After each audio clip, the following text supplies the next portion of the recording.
By the way, MTS has a very successful history in India, including due to your cooperation and to the support of the Indian leadership, and I'm sure the situation will continue unfolding according to the same scenario in the future.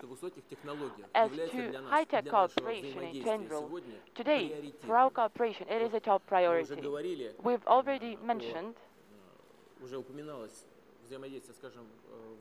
our interaction in military technical area, but that also entails high-tech. It is no longer trade, it is cooperation, cooperation in high-tech industries, cooperation that will then result in benefits for civilian sectors. But about for that, in terms of science, education, we also continue our cooperation. We have hundreds of research institutes and laboratories that cooperate.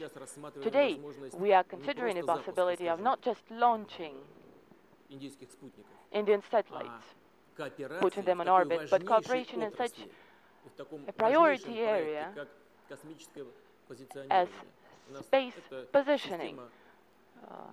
I'm referring to a system which is known in the world as GPS. It's a US system, and we are now creating a similar system which is called GLONASS. And without resolving problems in that area, defense industry is needed for high-precision armaments, while economies of those countries that use those technologies benefit, undoubtedly, when they distribute and use their resources. Just to give you an example, in those regions of Russian Federation where such systems are used, we've seen savings of 20–25% of oil and lubricants, fuel and lubricants. When such systems are installed in municipal transportation vehicles, on medical vehicles, it helps to save, because when you know for sure, in real-time mode, where this or that vehicle is located, you can be guaranteed that the driver will not make detours for private purposes. It helps to save 20% of gasoline. That's just one small example. As regards safety of transportation for critical important cargoes, it's also important because you need to know precisely where things are, what is the current status.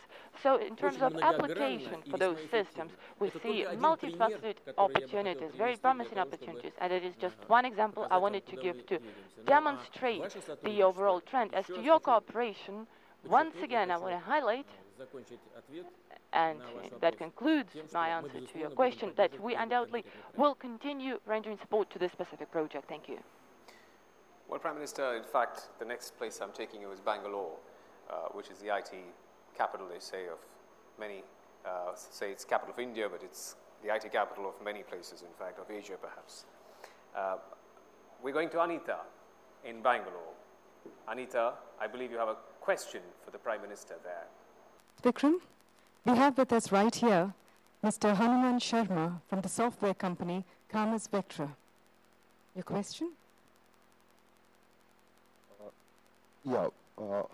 Very good afternoon and warm welcome to His Excellency the Prime Minister. I have a question. What are your plans to ease the visa process for business community of both countries, which is an important aspect for trade development? Thank you. Prime Minister, if I may just add a supplementary here. This has been talked of many times. In fact, in 2007, when you were asked the same question, it's been asked of many times from both leaders, but we don't seem to be progressing much on it. How do you see the situation today? You are right. And when I listened to this question, I also thought that we have indeed started discussing this issue. My previous visit back in 2007 Over that time, we've progressed considerably in resolving similar issues with many of our partners. As regards visa regime facilitation for at least certain groups of citizens, this process sees certain liberalization for sportsmen, students, media, political circles, not just leaders of countries, but also representatives of municipal and regional authorities, and, of course, businessmen. Such issues always result on the basis of reciprocity. We are prepared, together with our Indian friends, to advance even further and bring our cooperation to even greater level than that was reached with Russia with other partners.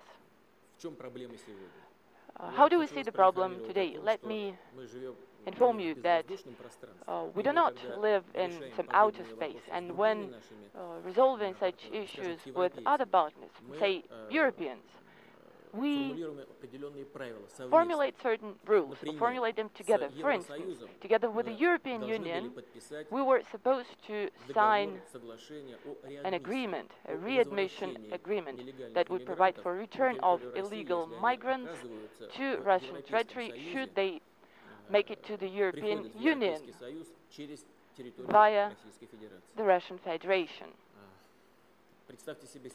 Imagine the situation where some of those illegal migrants find themselves in Europe and they travel through the Russian territory, and in accordance with this readmission agreement, we must take them back, transport them back to the Russian territory. But what if they're coming from, for instance, India? That would mean we would have to return them to India. First and foremost, those migrants do not want to stay in Russia because they just use this as a hub on their way to Europe.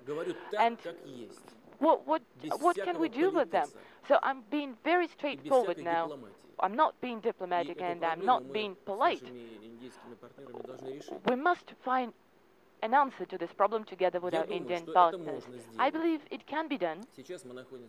Today we are in the process of negotiations. It is not an easy issue because, as far as I understand, India does not have such legal precedents with other countries. We respect that. It seems to be easy at the first glance, but that entails lots of consequences, economic including. Who's going to be financing what? Who will be covering transportation expenses? Where will those migrants be located? How do we arrange medical treatment assistance for them? A whole range of issues. Of course, we want to cut this knot as soon as possible, so we'll keep working. Prime Minister, now I'm taking you across to Kolkata, the eastern side of India. Kolkata. Ananya, I believe you have a question for the Prime Minister from Kolkata. Question for the Prime Minister from Kolkata. Yes, Vikram. We have over here Mr. Archan Sarkar, who is a professor with the Calcutta University, who has a question for the Prime Minister. Sir, your question, please. My question to His Excellency Prime Minister is, with the passage of time, the relation between the two countries have diversified in many fields. The trade relation, the collaboration in the defense sector have taken a great height in the recent times. But on the background of this bright scenario, the collaborations in the education sector has taken a backseat. So my question is whether some initiatives can be taken from the government side of both the countries. Prime Minister, the number of Indian students